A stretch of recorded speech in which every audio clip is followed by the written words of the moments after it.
Hi, I'm Darnell at Way Oven Recipes, and this is my 30-day review of the Kalorik MAXX 16-quart digital air fryer oven.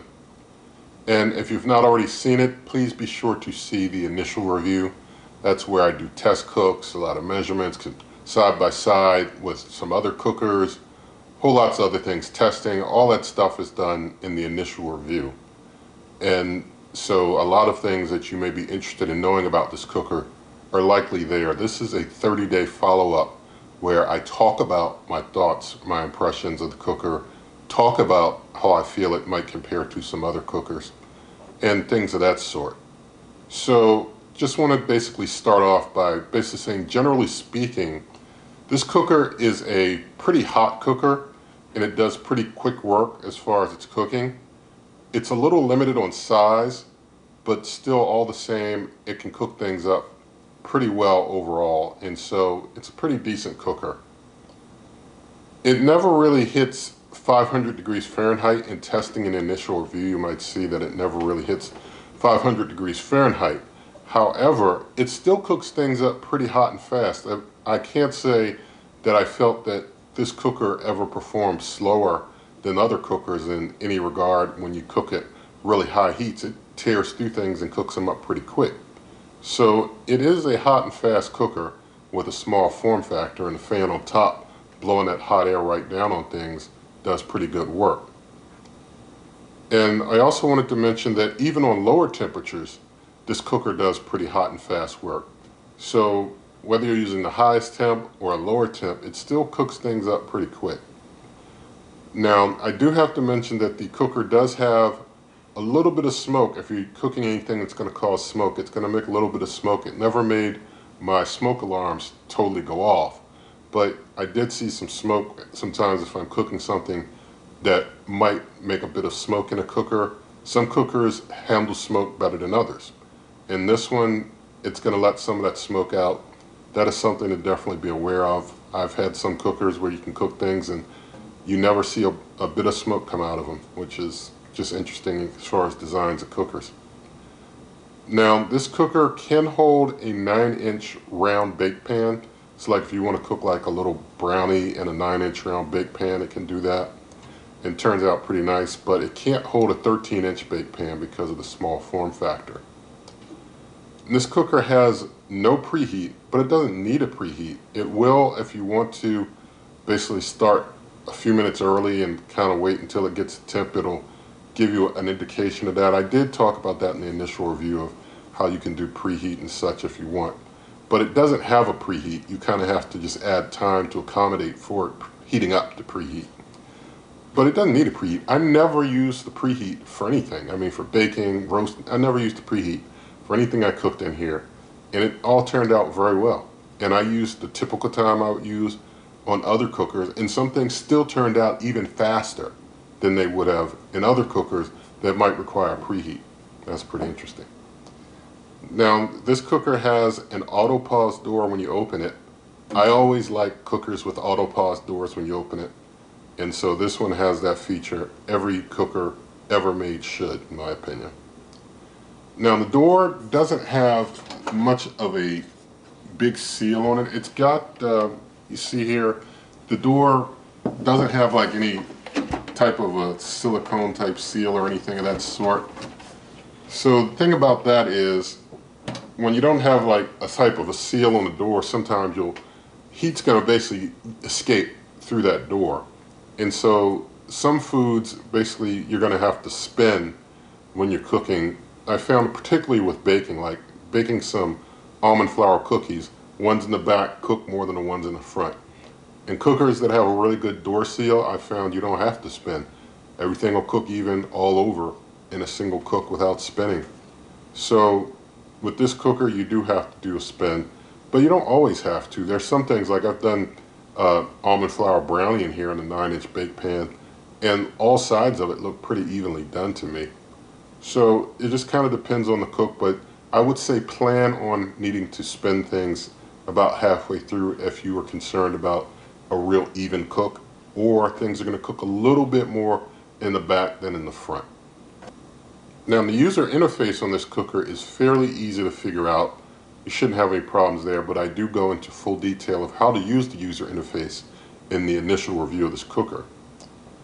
Now, I did want to mention that the noise level on this cooker is on par with a regular air fryer when you're using the air fry mode, but when you're using like a mode like bake or roast, it doesn't really make any noise at all. Bake doesn't use a fan at all, so it doesn't make any noise at all when you're using a function like bake. But ones that use the fan are going to make some noise. But no matter what no matter what cook function you use, I should say, no matter what function it is, after the cook is done, it's going to do a cool-off fan run. The fan's going to run for a minute or two to basically cool down the cooker inside after the cook. And so let's say you do a bake which has no sound at all, no fan at all. Once that bake is done, you're going to hear that fan kick in. It's about as loud as a regular air fryer, like a basket air fryer or something. And it's going to run for a minute or two doing that cool down. And it does that after every cook, and that's something that I guess helps the cooker to maintain itself, to cool down its internals like that.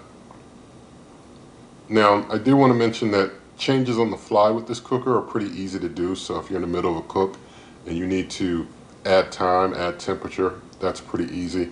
And I basically show in the initial review how you can do things like that. Now I'm going to talk about some of the functions that I used in this cooker. I did not use them all. It has a whole bunch. I only used maybe a handful of the functions, so I'm going to talk about the ones that I used. You can extrapolate from there how you think the others may function, but I will say, generally speaking, I had no problems with any of the functions. But there are some things that I do want to point out in particular so that you are aware of some of these things with the functions I use. With air fry, it works well, but it does dry food out a little bit if you're using the top rack for air fry. Like sometimes I use the top rack for air fry because I had a bake pan underneath on the middle level, and I didn't want the bake pan on the very lowest level because then the heating element on the bottom might heat that pan that I have drippings falling on, and then that can create excess smoke. So I basically put that pan on the middle level and put the air fry basket on top level, and sometimes that would dry food out a little bit. So just something to be aware of. It still, air fries real nice, food turns out nice, but I think overall with air fry, your food's gonna come out a little drier than it would with something like a typical air fryer oven. So that's something to be aware of. Bake works really well. With bake, you use the middle rack level. Nothing ever overcooked on me with bake. If you do something like spin it around, you probably won't have anything overcook on the top. So bake works very well in this cooker. Roast also works well. So everything that I did on roast turned out pretty good. The toast function, it works well, but you have to make sure to use the high rack level. So the toast works okay. It's not the most evenest of cooker on the toasting, but it does all right. And I did do a toast test in the initial review. Now I want to talk about cleaning the cooker. Cleaning the cooker is very easy, no problem. Warm soapy rag on the internal parts and then a wet one just to basically wipe off the excess soap and stuff. The accessories, I washed them all by hand except the basket. And the basket basically I put that on the top rack of the dishwasher. So basically I would knock off any excess on that basket and then put it on the top rack of the dishwasher. It cleans fine. But you see inside the cooker, everything's pretty decent in there. Everybody knows, if you've been keeping up with this channel, I don't do any special cleaning type of concoction or anything. I just use a warm soapy rag. There are some cookers that catch stains, and you'll see in the 30-day review, there's a whole lot of stains because I don't do any extra special stuff to get rid of them. Some cookers don't catch stains and are very easy to clean and stay clean inside, like this one here, for example. So that's something to basically know of there. And with cleaning, I want to show you how the accessories look after cleaning. You see the wire rack in there, it's all clean. The air fry basket's all clean. Like I said, I knock off excess stuff, put it on top rack of the dishwasher, all works out fine. Bake pan does hold some stains. It's good to line the bake pan with something, but if you spray, like I spray extra light olive oil on the pan and then I'd like make cookies and other stuff on it, You might get a little bit of stick. As you see, there's a little bit of stuff on there that's stuck, just a little bit, just light. So I would say it's a non-stick pan, but you might just get a little bit of something to stick there. You can, you know, if you want to soak or do whatever you want to do to try and get that type of stuff off, that's up to you. Now I want to talk about this cooker in comparison with some others. I'm going to just talk about a few different cookers to compare this cooker with. If I don't mention a cooker that you have particular interest in, you'll just kind of have to look at the reviews for that cooker and look at the videos here on this channel for that cooker. There's literally over 700 videos on this channel, and there's like well over 50 cooker reviews on this channel.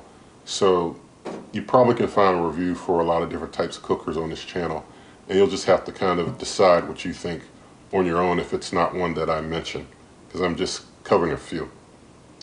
But this Kalorik MAXX 16 quart air fryer oven versus the Kalorik MAXX 26 quart air fryer oven, which I did a review of way back. I definitely like this 16 quart better. If you remember the 26 quart, after the initial review, I wasn't very pleased with it. So it never made it to a 30-day review. After the initial review, it went, and I don't usually return a cooker. I've had maybe 4 at most that I've returned out of the tens of cookers I reviewed, but that was one that I returned right after the initial review because I just wasn't pleased with it. So I definitely like the 16 quart better. Of course, 26 quart is bigger if you want that size, but I just wasn't pleased with the overall consistency level of cooks with that 26 quart.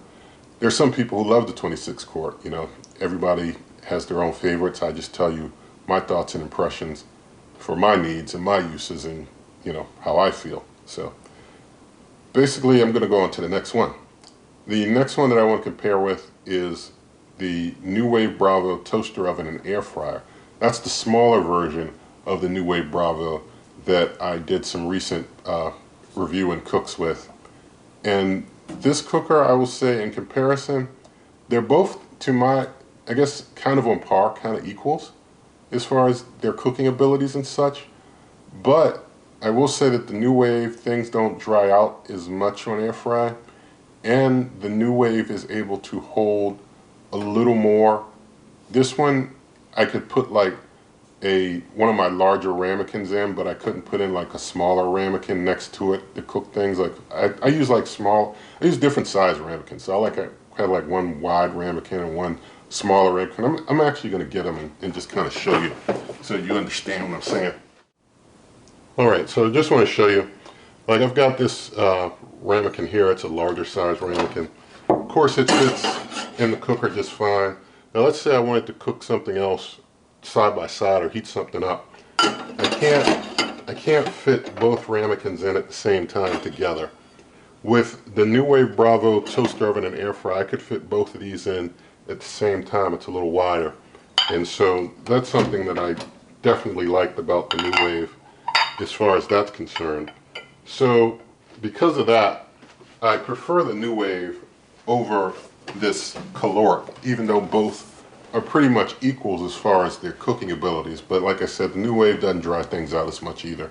So that's something else that is a benefit. Now, this Kalorik versus the Ninja Foodi dual heat air fry oven. The Ninja is basically the winner there in that comparison. I mean, it's got the sear plate. It gets really, really hot. It can put a nice sear on there with the sear plate. And that sear plate, it makes it not just an air fryer oven, it also makes it so that you could use it like a real griddle. And it's just real nice to have that versatility with the dual heat air fry oven. And there's lots of reviews and cooks that I've done on this channel of that cooker if you're interested in that. But the next comparison I want to compare this Kalorik 16 quart cooker to is the Ninja Foodi XL Pro Air Fry Oven, which has been the long-running champ here on this channel. Basically, the Ninja Foodi XL Pro Air Fry Oven keeps things moist on all cooking modes, and it can also hold a whole lot more because it's an XL size cooker. So I'm still partial to the Ninja Foodi XL Pro Air Fry Oven. It's still my favorite, it's still my champ. As far as these cookers go, it's #1 still for me. So that's basically all that I had for the review of this cooker. I do want to mention that nothing on this video and nothing on this channel is sponsored by any of these manufacturers or anybody else or product makers or anything. That gives me the freedom and liberty to speak freely to you about my thoughts and impressions on these cookers. So, if you did like the video, in the video description, there are lots of ways to help the channel, such as my cookbook, merch, memberships, all that stuff. There's a link to Amazon shop that has basically, on my Amazon shop, you can get cookers and things where you pay the same price, but you help this channel when you use that link. Even if you're not buying a cooker and you use the link to my Amazon shop and you search from there, you still help this channel all the same. So it's a good way to shop, in my opinion. But with all of that said, if you did like the video, please do give it a thumbs up, share the video with a friend, leave your comments, subscribe to the channel, hit that notification icon, and good eating.